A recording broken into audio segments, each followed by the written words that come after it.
Hello. So I thought we could go through all of the best and the worst books that I read this year, because the Goodreads year in books just came out.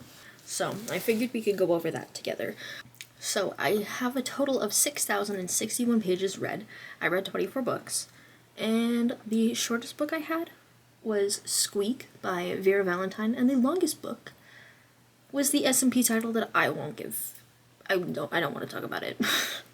My average book length in 2024 was 252 pages.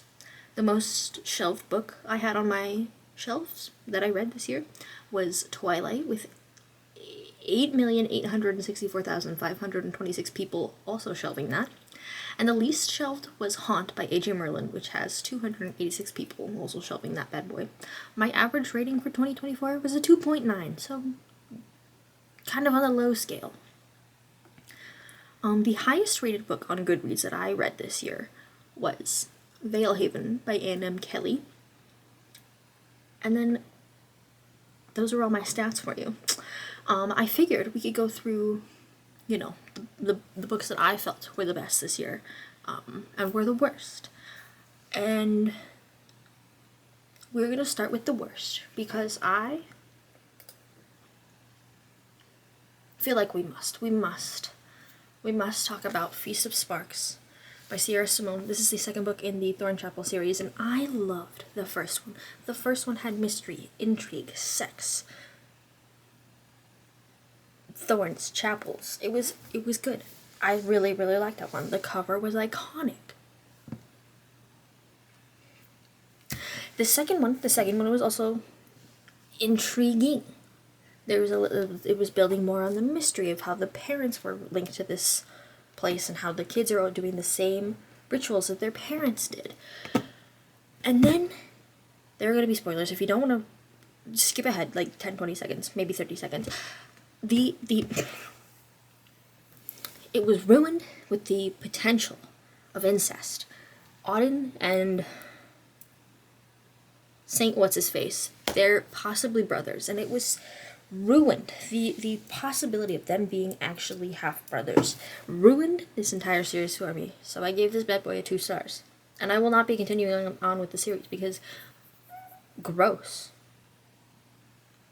And I'm not going to waste my time moving further on with the series. Okay, there, bada bing, bada boom. That was literally the lowest rated book I have, I think. So yeah, I just wanted to rant and rave about the stupid Thornchapel book being ruined by incest. Let's talk about the books that I thought were great this year, in no particular order, just in the stack, except we'll leave the best for last. How about that? First up, we have this novella called Thrum Meg Smitherman. This was a horror, romance, sci-fi novella, and yes, all those things combined make up this book. This is about a girl who wakes up stranded in space, and she and her crew have been in stasis for years, and she wakes up and her crew has been killed. And then she sends out a distress signal, and an alien answers, and then things go from there. This was an absolute mindfuck of a book, and I thoroughly enjoyed it.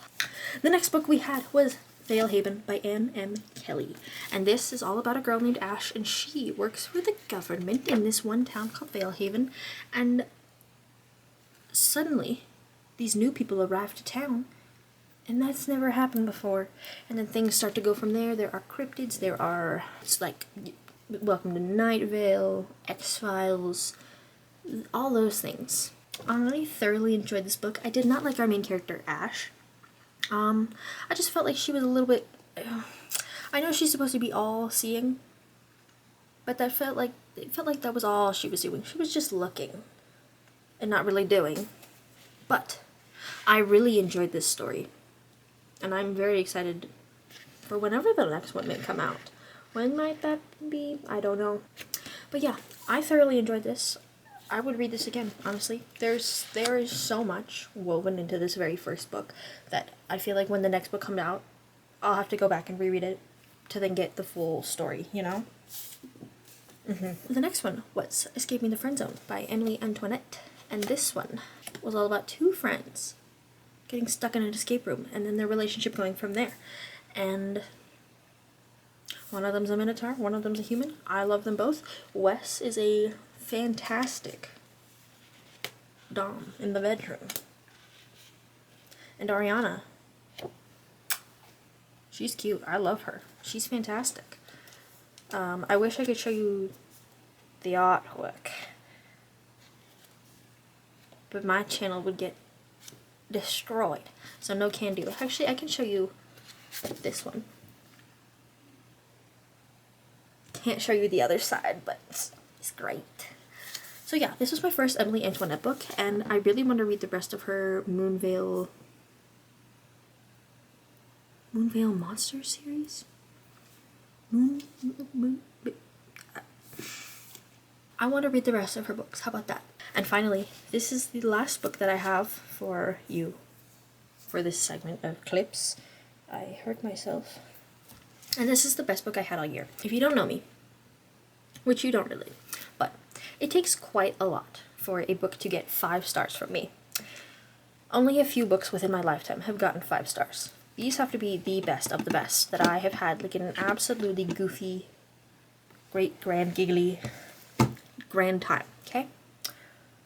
It has to be top of the top, best of the best to get 5 stars from me. And that was, ladies and gentlemen, Butcher and Blackbird. That's right, Butcher and Blackbird got a 5 out of 5 from me. In the beginning of this year, I made a reading vlog for it. You can totally go watch that. It had artwork in it. This is the indie published version. Anyway, this is about two serial killers who strike up a deal to annually go after serial killers hunting serial killers, and they have a, like, challenge to see who can get to the one that they're hunting first.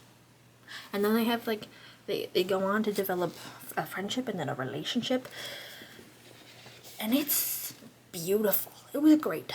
I was having a fantastic time with this book. I feel a little guilty recommending the audiobook to you because Joe Arden is the male narrator for what's his face? Rowan. And he was in some hot water this year, and I don't know if he's still in hot water, but, like, he was accused of some not great things, so I don't feel great recommending it to you. But if you just so happen to somehow get the audiobook was the way to go. Lucy Rivers, oh my god, Lucy Rivers. She was a great narrator for this book. So yeah, those were all of the books that I liked and did not like in the year of 2024. What will 2025 bring? I have no idea, but I'm excited to find out. So, unfortunately, the last little bit of the clip got corrupted. But I just wanted to say thank you so much for watching this video. I know that it is late going up. Unfortunately, I'm so sorry. But those were all of the books that I liked and disliked in 2024. And as I said before, I'm excited to see what 2025 is bringing me. And I can't wait to share it with you. Thanks so much, and I will see you in the next one. Bye!